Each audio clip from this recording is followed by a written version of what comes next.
Hey there. Welcome to week 16 of Help Me Understand. Thanks for joining us. Help Me Understand is our attempt to understand what true biblical community and following Christ might look like if we use Scripture as our sole basis. It's a year of what if. What if church was actually supposed to reflect the one that we see in Scripture? What if followers were actually supposed to obey Jesus' commands in their everyday life?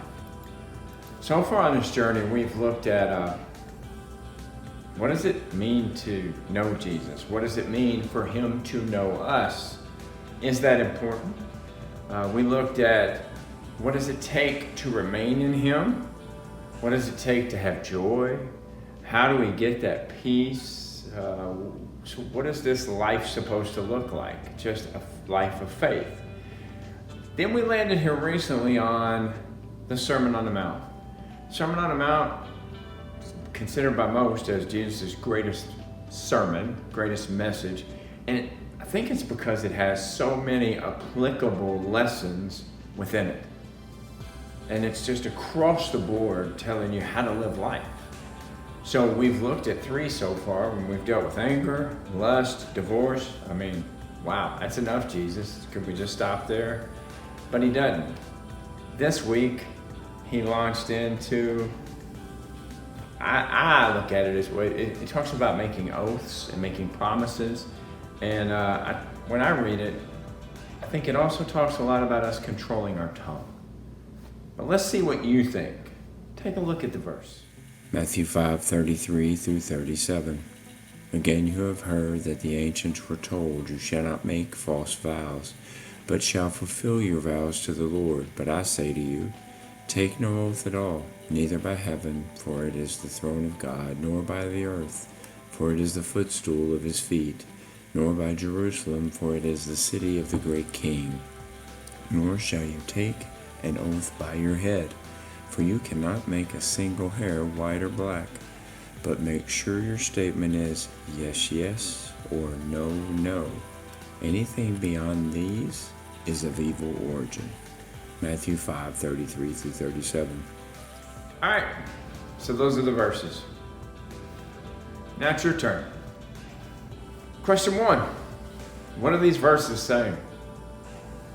What are these verses saying? Now remember, try to just read these verses. Don't put your thoughts into it. Don't look at life around us, anything like that. Just read the verses and say, if I was just learning this for the first time and Jesus was my teacher, what is it I should be getting from this? Now, when you get into your discussions with your accountability partner, your discipleship partner, whoever that might be about this verse, that's when you can go look at other verses that apply to the topic. Look at context around it to see what it was saying. But just in the initial, it's like, what is he saying? Second one, what do these verses tell us about God? What am I supposed to learn about God from these verses? Or what can I learn about God from these verses?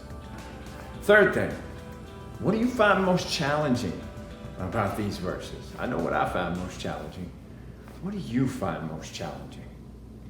And then the final thing, if the lesson I think I'm getting is the lesson Jesus is trying to teach, how should these verses impact my life? How should these verses impact the life of a follower? Those are your 4 questions.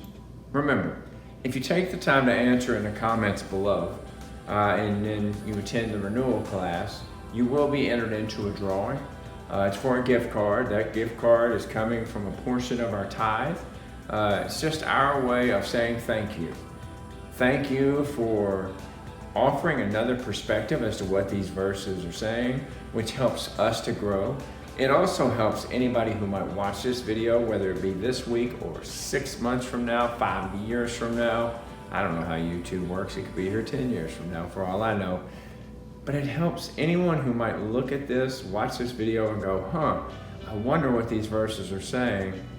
They can see another perspective in the comments below. So you help us grow because I read the comments and I love to see someone else's perspective. It helps me look at the verse in a different way. You help someone else grow somebody we don't even know that may be out there looking at this video for whatever reason.